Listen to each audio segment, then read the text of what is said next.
Hello, welcome to CE 5361 Surface Water Hydrology.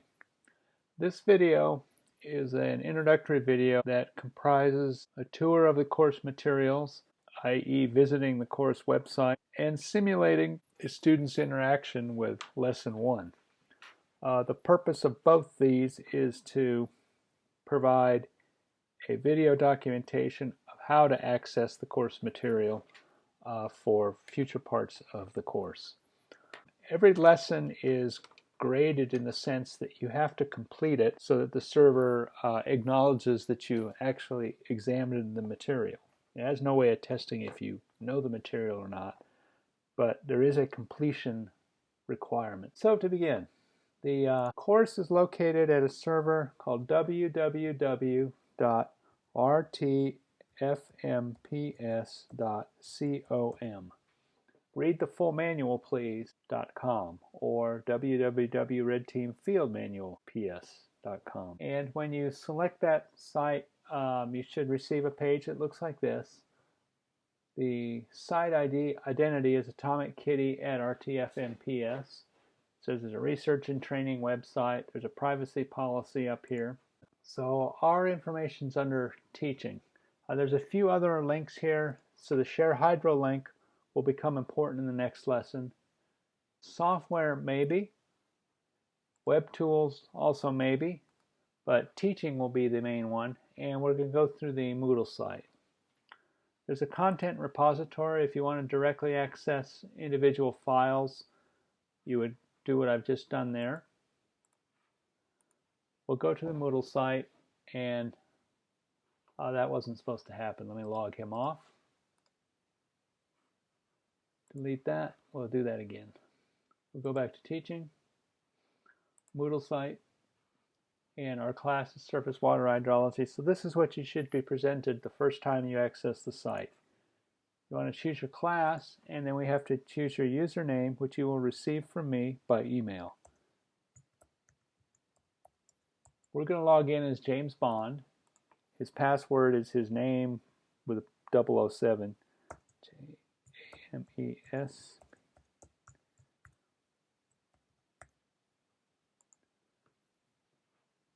And you'll notice there was a security warning during the login. The user ID and the password are sent encrypted to the remote server.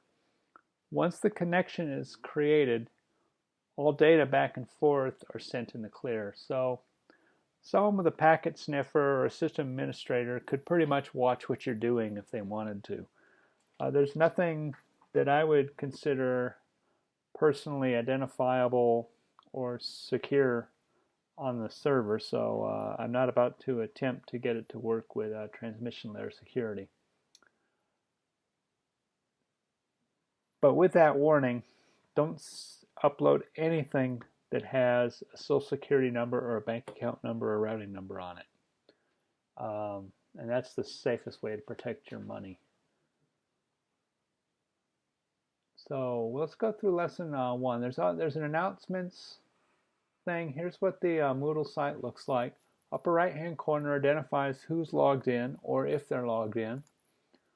It gives you some choices. Let's go look at James's profile. He's in Surface Water Hydrology. If we edit his profile, only other course members can see your email address. This is a fake email address. Don't send anything to jamesbond@mi6.uk. Other than the server thinking that's a real email address. I imagine all sorts of bad things could happen. And so you can update your profile there if you want. Some people like to put their picture in. I'm sort of indifferent about that. And there we go. Up here in this dashboard area, the site home is the one that gets you back to the front page. James can look at his grades, and I've just deleted his lesson 1 grade. So all the lessons are graded. They usually have 2 or 3 questions at the end. You don't even have to get them right, but it's a way to trick the server into logging whether or not you looked at the content. So let's go back to general. and we'll look at lesson 1, the introduction. So when I clicked on it, it starts out presenting what looks like a PowerPoint presentation. Actually, it is. This is just like corporate training software. And then you want to look at the presentation, then you can make a decision to go to the next page. Usually there's prior page, next page, beginning, and some of them have a surprise page. Only take the surprise page if you're really bored, and be aware of the order of the buttons at the bottom. Depending on who programmed the pages, some of them have prior, next, beginning, others have beginning, next, prior. They move around, and it's you can be almost done with a lesson and hit beginning and you're starting over again, although the back button in the browser seems to work just fine. So we'll go to the next page, and it provides a course overview. So this course is a study of surface water hydrology, the processes of rainfall, evaporation, soils, and infiltration properties, runoff and snow melt processes. There'll be a discussion of hydrologic modeling concepts, rainfall runoff analysis, what input data are required, how do we quantify uncertainty, the difference between lumped and distributed models, how to estimate parameters of the models and perform some sort of sensitivity analysis, and then we'll do various model applications. The two tools we're going to use are HEC-HMS and EPA-SWMM. Now they're much different tools. HMS is a hydrology model that can replicate some hydraulics, and EPA-SWMM started out as a hydraulics model and had some hydrology built into it. They're both equally useful and equally accepted in the industry. And so now we've done 5% of the lesson. And then it has a definition of hydrology, the study in current, circulation, storage, and distribution. Engineering hydrology is quantifying amounts of water at various locations and at various times. And then now we have multiple page choices. We can go to the beginning, next, or the prior page. If you're not sure you understand, you can go to the back prior page, or you can go to the beginning. So I'll go all the way to the beginning. Usually this will happen when you're almost done. You'll get very frustrated. The trick at that point is to stop, go up here to the back, and it takes you to where you were. Next, it goes with a definition of watershed, which is the fundamental unit of hydrology. It's a topographic area that collects and discharges surface stream flow through an outlet or a mouth. In the GIS literature, it's sometimes called a pour point. That's why the water pours out of the watershed. Another definition is the area on the surface of the earth that drains to a specific location. A similar concept in groundwater is called the groundwater basin. And the main difference is the boundaries in groundwater can move depending on relative rates of recharge and discharge. A hydrologic system is a collection of the connected components that form the hydrologic cycle. These components can be grouped into subsystems, treated separately, and the results combined according to interactions between the subsystems. And here you see this reference CMM page 5. That refers to Chow, Maidment, and Mays, which is in the course syllabus. And we'll go take a look at that in a different video. And then there's the requisite hydrologic cycle. So here's the cycle. Precipitation hits the land, some soaks into the ground, rest is runoff. A portion evapotranspirates back into the clouds. Some goes in the groundwater system off to the ocean, evaporate, back cloud over, and you get the cyclic behavior. Another way to look at it is to break everything above the ground off, and this shaded area is the surface water component. Groundwater components underground. And we can look at it as a system diagram, which sometimes is useful, sometimes confusing. So here's our system boundary. We have precipitation coming in, evapotranspiration coming out, and up here is an atmospheric system, if you will. Here's the surface water system, subsurface system. There's a component of inflow, outflow, inflow, outflow for those two systems. And there's actually interchange between the surface and subsurface. And the water budget, or a hydrologic balance, is the expression of the conservation of mass in a hydrologic system.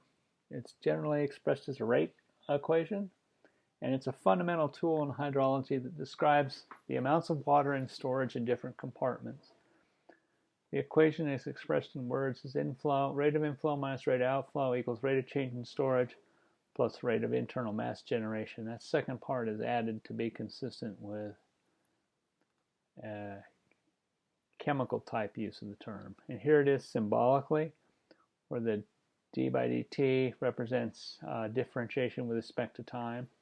And again, we have a citation to Chow, Maidment, and Mays, which is one of the textbooks available for the class. And here's the surface water system split off from the groundwater system. So here's the inputs, outputs, and then here's the interchange between the groundwater and surface water. And from the surface water diagram, we would develop a budget, if we will. Inflows would be things like rainfall, outflows, evapotranspiration, surface water leaving, infiltration of groundwater, and storage is the water level in lakes, rivers, ponds within the boundary, water stored on leaves and other surfaces. Here's the groundwater system with groundwater recharge coming in from the surface system, groundwater discharge to the surface system, like springs, and there's subsurface inflow and outflow.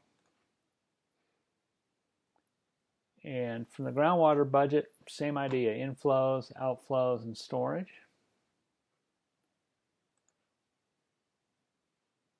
Here's the combined system, still split apart, showing the two interactions between the two systems. And you could have a similar set of opposite pointing arrows for an atmospheric system up here, which is not depicted. And here's another block model. Here's an example of a question page.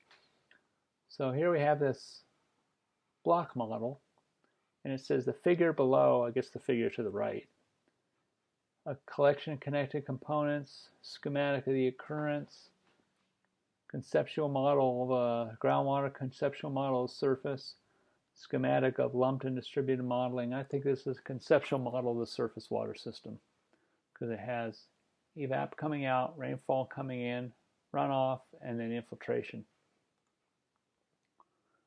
If you get the answer correct, it tells you it's correct. If you get it wrong, it just goes to the next page without feedback, which is a weakness of the Moodle program as currently programmed. So here's another one. This figure depicts an integrated hydrology and hydraulics model, topographic area that collects to an outlet, collection of connected components. Best answer here is topographic area. Hit submit. And we get yep. And the definition of hydrology is geologic formation. That doesn't make sense. No. Area on the surface of the earth. Nope. Topographic area. Nope. Study the occurrence, circulation, storage, and distribution of surface and groundwater on the earth. That's the best answer. And now we have an interesting one. This is a case where we expect 254 millimeters of precipitation, 85 millimeters of evapotranspiration, 20 millimeters of infiltration. And we know that the total area is 65 square kilometers. What's the runoff in cubic meters? At this point, we would have to do some arithmetic, so let's see if I can get some help. Let me bring up a worksheet and make it so you can see. All right.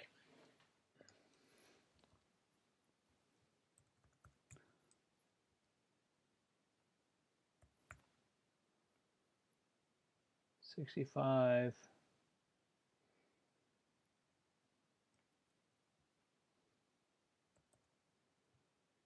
square kilometers.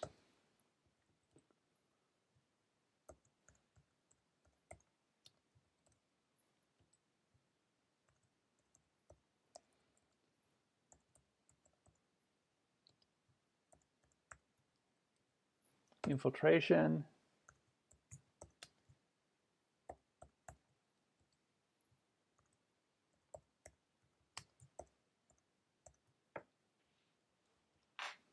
okay, so precip in is 254 millimeters. Threshold infiltration is 20 millimeters. Evaporation is 85 millimeters.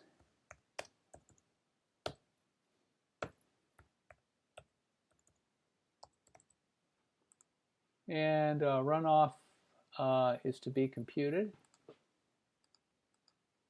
We know that inflow minus outflow equals change in storage. We're told the storage is negligible and there's no change in storage, so this has to equal that minus that minus that. And now we need to convert it into a volume of cubic meters. So there's 149 millimeters times 65 square kilometers. So let's get the area worked out. So this equals 65 times a kilometer is 1,000 meters. And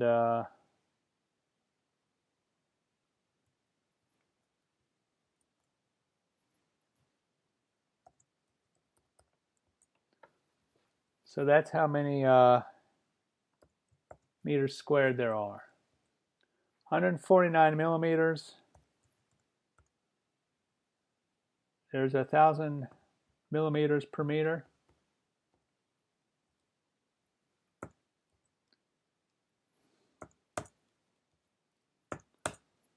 So the product of those two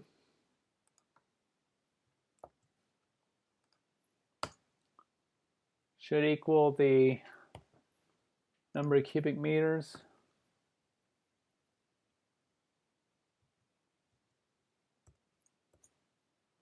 so 9.685 million cubic meters. Yay, we got it right. And lastly, we have a picture and we're supposed to figure out what it is. Conceptual model, hydrologic cycle for developed, conceptual model for natural. The urban area is the development. Hit submit. And we are done. Hit continue. You've now completed the lesson. And the way you can check that you completed it is you have a grade that's non-zero and it's now recorded in your user report. So if you were to go check your grades,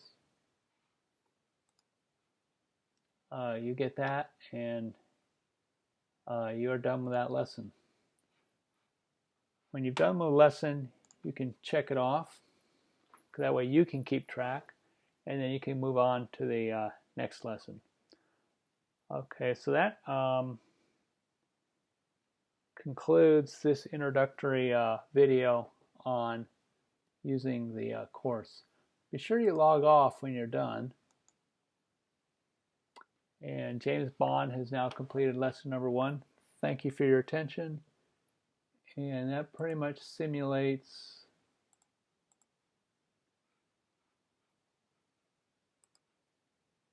everything relevant to the course. Yeah, the syllabus isn't there yet.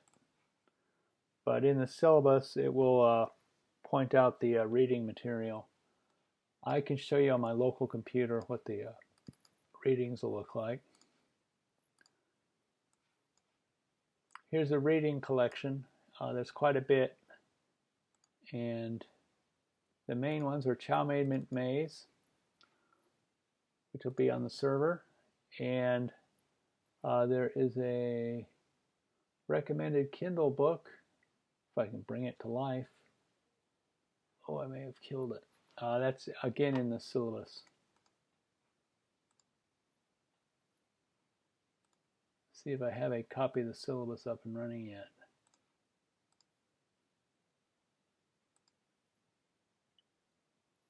Oh, that looks pretty current. Good. It has the so in the syllabus, the books are, scrolling down here, this one and this one. This one, Chow Mei Mint Maze, is available online in the class. This one, Bruceheart, you purchase it on Kindle. It's $19, I think, or $29. It's not very expensive.